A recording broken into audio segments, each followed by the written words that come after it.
এখনো ঘুম থেকে উঠে আমি চোখ মুখ ধুতে পারিনি, আর এসে দেখো যাচ্ছে আজকে সকাল সকাল। সকালবেলা গিয়ে আমাদের জানলাটাকে ঠোক্কর করবে, কি হলো আজকে এখনো আসছে না কেন? আমি ভাবিনি যে এত দূর জল এসেছে, এখন বুঝতে পারলাম যে এখানটা জল এসছে বলে তাই এখনো আমাদের বাড়িতে যায়নি আজকে। আমাদের বাড়ির সামনে জলে এখন ডুবে গেছে, রাস্তার সামনে জল। এখানটা আমাদের বাড়িতে হাঁটুন, এই আমার তো এত দূর অব্দি যায়, হাঁটু অব্দি। তোমাদের বাড়ি নিচু, তোমাদের বাড়ি আগে ডুববে তারপরে আমরা ডুববো। আমাদের ডুবতে দেরি আছে। আমাদের জলটা তাই না পিছন দিয়ে আমার মাঠ দিয়ে আমাদের ডুবতে দেরি আছে। ডাকতে আর নৌকা আছে নাকি দেখার জন্য, কিন্তু নৌকা নেই।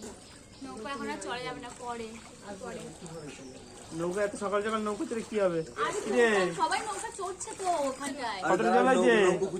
কতটা জল আছে বাড়ির সামনে? বাড়ির সামনে এই পর্যন্ত, তোদের বাড়ি এই পর্যন্ত, অসুবিধা নেই, ডুববে না। আচ্ছা আমরা ডুবলে তোদের বাড়ি চলে আসবে। আমাদের বাড়ি কম জল, ওদের বাড়ি বেশি। তোদের বাড়ি চলে আসবে ডুবলে। ঠিক আছে, অসুবিধা নেই, চলে আসি, পিকনিক করবো। সেটা তো বড় কথা না, বড় কথা হচ্ছে আমাদের খাট আলমারি। দোতলায় ও তোদের তো দোতলা তিনতলা আছে, আমাদের তো দোতলা তিনতলা নেই, তাই না? ডুবে গেলে আমাদেরই তোদের বাড়ি যেতে হবে। হ্যাঁ, তোদের ছাদ রয়েছে না, ছাদে উঠে যাবে।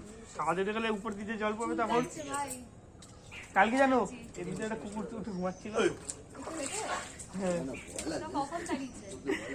ছিল রাত্রিবেলা দেখছিলাম।